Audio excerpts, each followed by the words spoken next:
Greetings, everybody.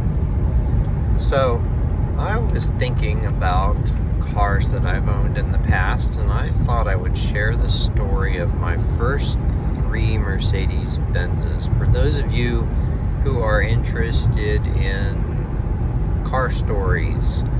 So, I think it's important to actually start the story about what got me into Mercedes Benzes, particularly diesels, to begin with, because all of the first 3 Mercedes Benzes I owned were diesels.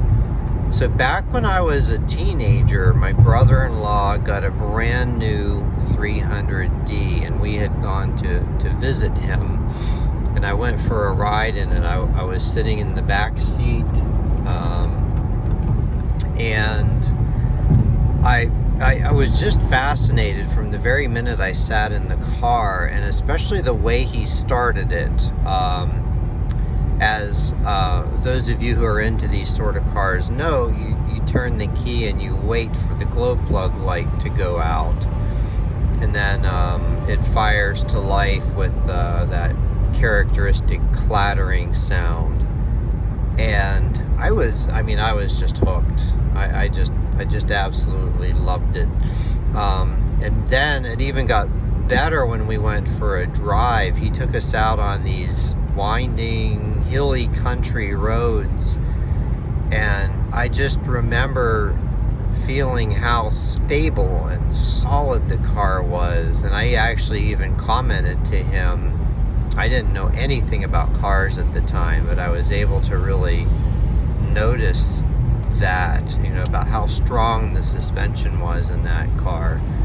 Because up to that point, I had grown up with the American cars that my parents always had, and there's just no comparison between a Mercedes and an American car like that. So I guess these people decided they want to go faster and they don't want to be passed, so we'll go ahead and pick up the pace just a little bit so I can get out of the passing lane, because I hate left lane hogs and I don't want to be one. Anyway, alright, settling back in. He's pretty far back there. I don't think he or she even realized how fast they were going. So, back to the first 3 cars. So ever since then, I wanted a Benz. At the time, though, when I was younger, I was also fascinated by Volkswagen Beetles. So my first car was actually a Volkswagen Beetle, but I just always leaned toward those because I loved them and they were cheaper, and I always just thought Benzes were for rich people. So fast forward to when I'm in my late teens or early 20s, not sure exactly.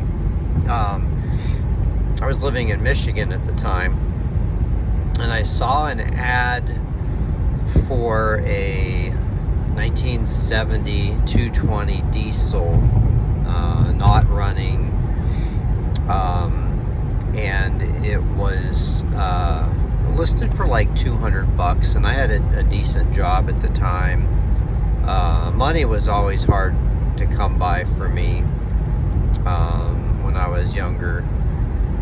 So I called about the car. It was like, I think 2.5 hours away, and I went to go look at it. I mean, it was a complete rust bucket, didn't run, it had such big holes in the floor that you could actually just stand in the center of the floor with your feet on the ground. I didn't care about any of that. I was just kind of mesmerized by this car, and we struck a deal.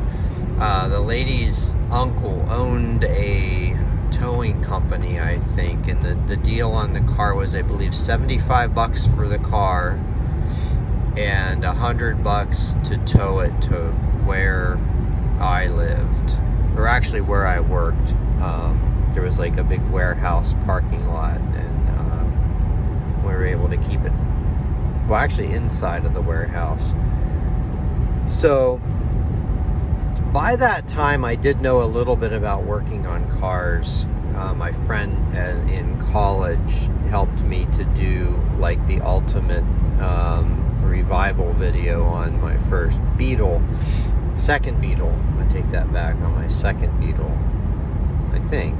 Yeah, it might have been my second Beetle. Anyway, man, that would have been something to have on video, because it was a pretty epic experience. But I learned a lot about working on cars. So I tried my hand at working on diesels. I think back then the internet was just coming around, so I was maybe able to look some of this stuff up on how to do things, and I came to the conclusion, probably incorrectly, that it needed a new injection pump. So I installed the injection pump. I struggle a little bit with timing it. There's kind of a tricky thing and a special tool you need for that. I found a shop that sold used Benz parts, and it was kind of shady in a way, because the person met me somewhere, and I bought them out of the trunk. I bought the injection pump and the starter, because I killed the starter trying to start it. So I gave the dude, I don't know, $100 or whatever for those parts, and installed the injection pump. I installed it wrong, but it was right enough. And speaking of left lane hogs, I don't know what it is with these people that when you come up on them to pass them, they're like, oh, I need to speed up now. We can't have somebody passing me. I mean, I have my cruise on, so I'm going at a constant speed. Anyway, I'm always complaining about other drivers. So I got the injection pump installed and the starter installed, and just, you know, I didn't understand anything about priming, getting air out of the fuel lines and whatever. So I'm just like cranking away. I mean, I may or may not have known anything about that. I'm not really sure at the time. So I ended up, I also didn't understand the dangers of using starting fluid with an old diesel. I don't think I even understood how to start it. I mean, I was just really new at all this, but I eventually got it started using a combination of starting fluid and brute force. I was so excited. I was literally jumping up and down and yelling, just because I was so excited it was running. It was pouring out smoke. Like, I've never seen anything smoke that much. I didn't care. I was just so excited that it was running. I wanted to drive it. I didn't even have a plate on it, so I was able to just drive it around the parking lot. And it was the most sublime experience for me driving that thing. It didn't have a whole lot of power. I mean, even the best running 220D is a really slow car. But man, I was just beside myself with joy having that thing running.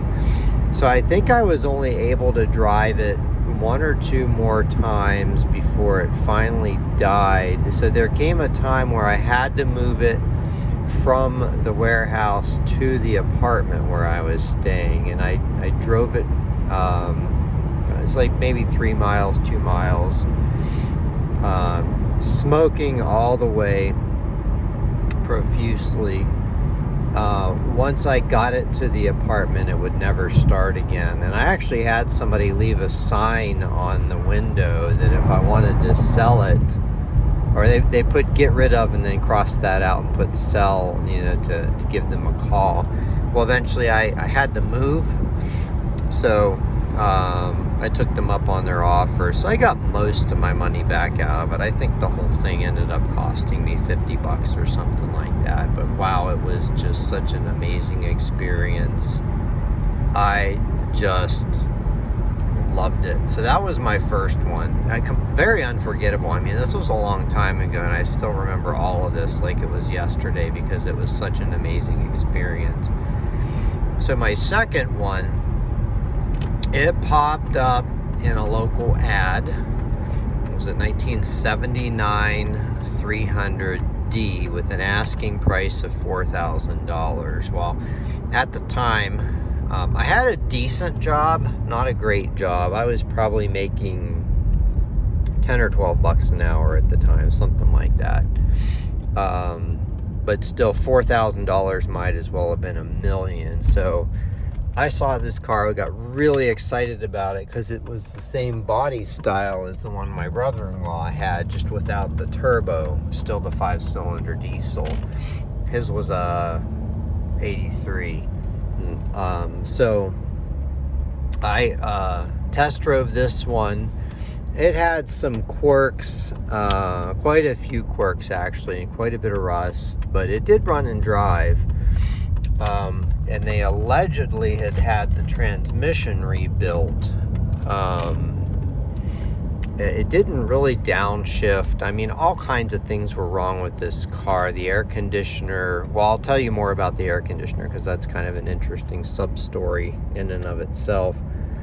Air conditioner didn't work. The heat only kind of worked. I think I ended up adding something to the cooling system, which actually ended up helping that. But anyway, so asking price $4,000. I offered $1,500. I actually had $1,500, I believe, from selling a different car or something like that. Not sure how I accumulated that kind of money, but I did. And basically the guy told me to go take a walk. He was not at all interested in selling a car that cheap, and I actually thought that was a good offer. So yeah, I thought that was a done deal. Fast forward, I don't know how many weeks or months it was. Apparently he realized nobody's going to give him $4,000 for that car.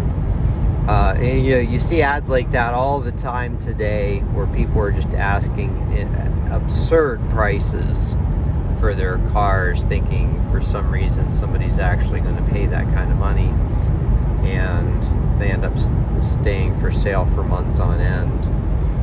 Side note, one of my favorite things to ask somebody is either how did you arrive at your asking price, or I'll just flat out say, your asking price is not in line with the market. Will you just keep it if you don't get the money you want? Even that, which I thought was kind of polite, pisses people off. The whole I know what I got, no lowballers kind of thing. But anyway, I got a call from this guy saying, hey, will you give me $2,000 for this car? I said no, but I'll still give you $1,500. He said, okay, come get it. So they actually weren't very far from me. Just like, I think I was able to walk there, just a couple blocks over, well, a little longer than a couple blocks, but so I bought that car and I was just thrilled with it.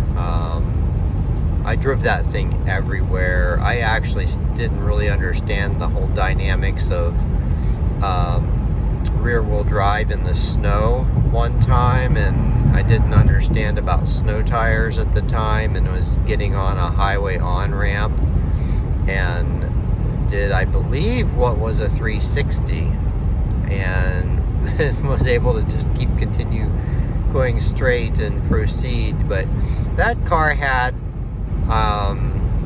several issues. I think one time I was like 3 hours from home and it was late and I had to get home, and the starter went out almost completely. I was pounding on the starter, and actually I think it was some sort of a training thing that I went to, and I was going to give somebody a ride home that I had met there, but they bailed. They bailed on me. I did eventually get the car started. I'm like, once it gets started, it'll get us where we're going. And I did eventually get it started and made it home. I think I had a few other issues with that. Most notable was the rust. That car was a rust bucket. And I had the floor repaired at some shop, but for some reason they decided to route the, there's like a bunch of wires and vacuum lines that run along the floor channel in those cars. And what the hell is this car doing? They keep coming up on me and then backing off, and then coming up on me, and then backing off, and then coming up on me. Anyway, well, so when this shop fixed it, they actually routed all the wires and lines outside.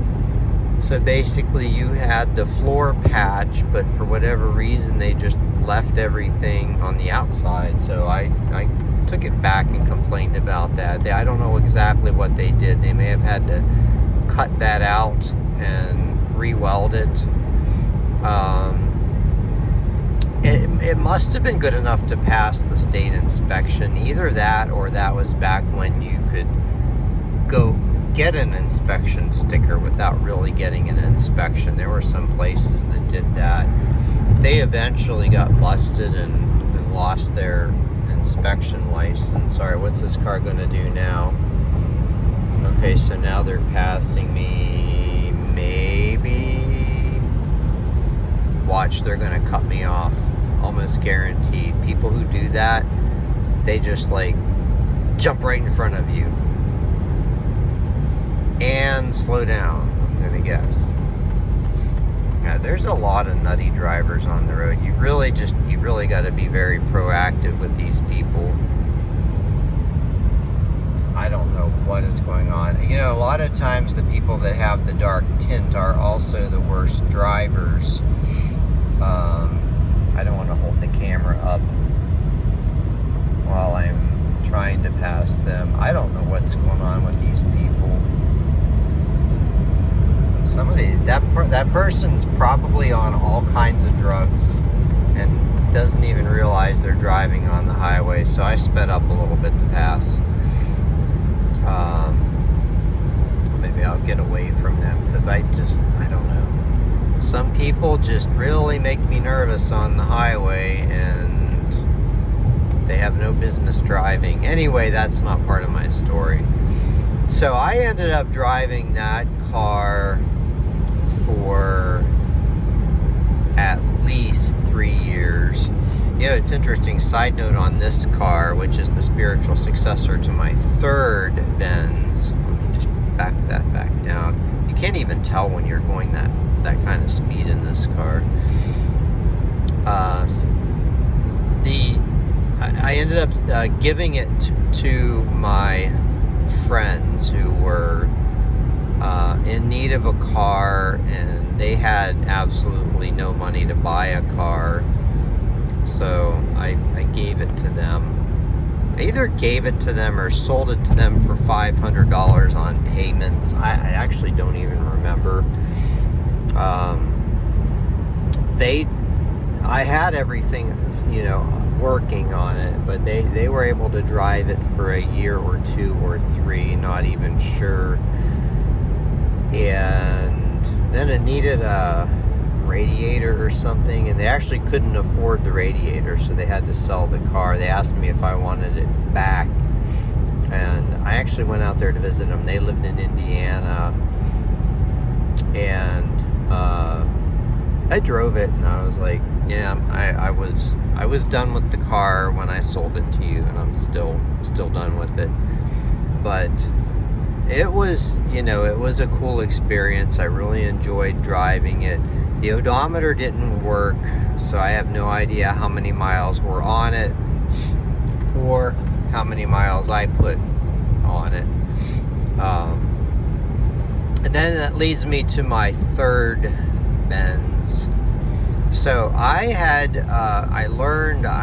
rented a room from this guy in Michigan at the same time I owned my first Benz, and I learned about basically saving/investing. I always thought that was for rich people. I learned about, you know, you could put $50 a month away and it would just grow over time. And I had at the time I found the car, I had amassed like $7,000 from working a decent job and just not spending a whole lot of money. And I found this, I want to say this was in the early 90s to mid 90s. I think the car was 10 to 12 years old at the time, which oddly enough, this car that I'm driving now is exactly the same situation. It's 2025 now, and this is a 2012. At the time, let's just say it was in 1995, and that car was a 1982 300 SD. I was kind of obsessed with the W126 300 SD, and I found that one for sale in an ad, and went to go look at it. Absolutely fell in love with it. I was trying to negotiate with the guy, but he was not budging. It was almost in flawless condition, but it did have slightly over 100,000 miles on it, and he told me he didn't trade it in because the dealer told him once it goes over 100,000 miles, they really can't give any money for it. So he sold it. He sold it privately.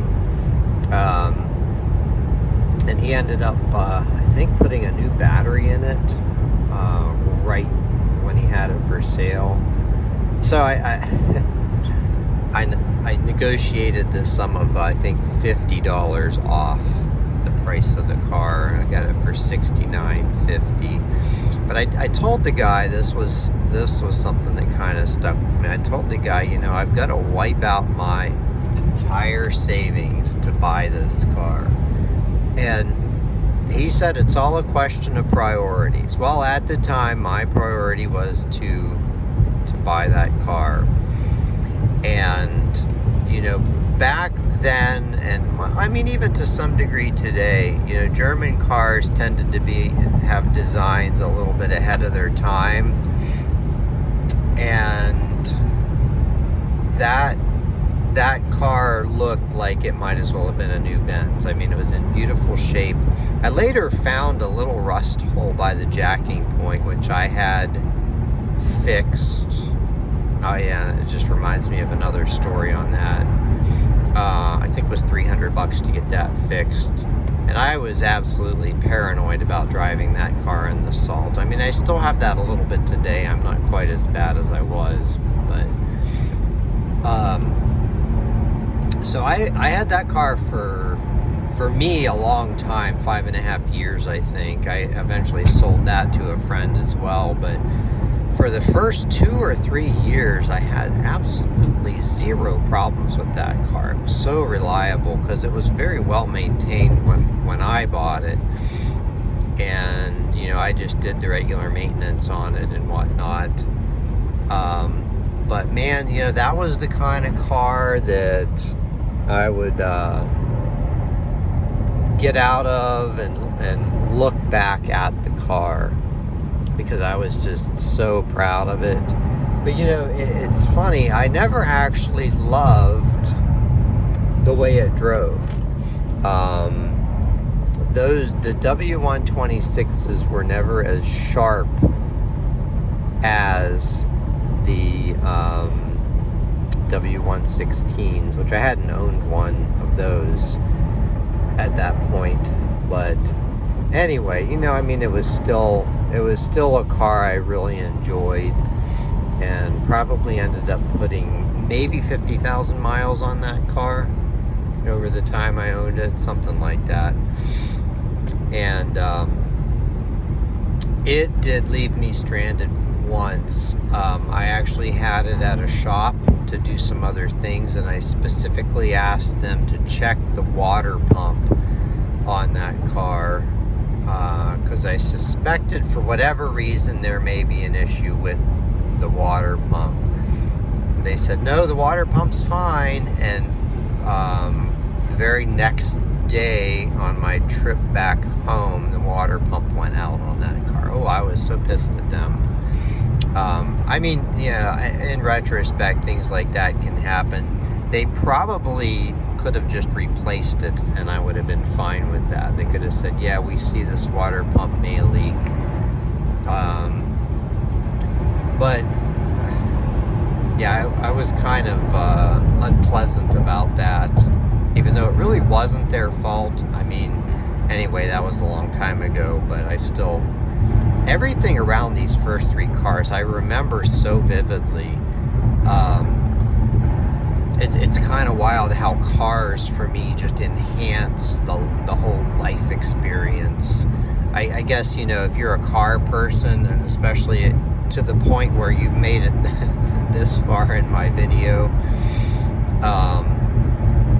you'll understand that. And I think those of you who have made it this far in the video are like-minded. Those are the only people who would ever listen to me ramble about these cars this much. But, you know, it's something I'm very passionate about, and whatnot. So just to kind of wrap things up here, I still have a cutout of the original ad from my 220 diesel that I saved all these years, but I don't think I have a picture of it anywhere, which is odd because I have tons of pictures of my 65 Beetle from college.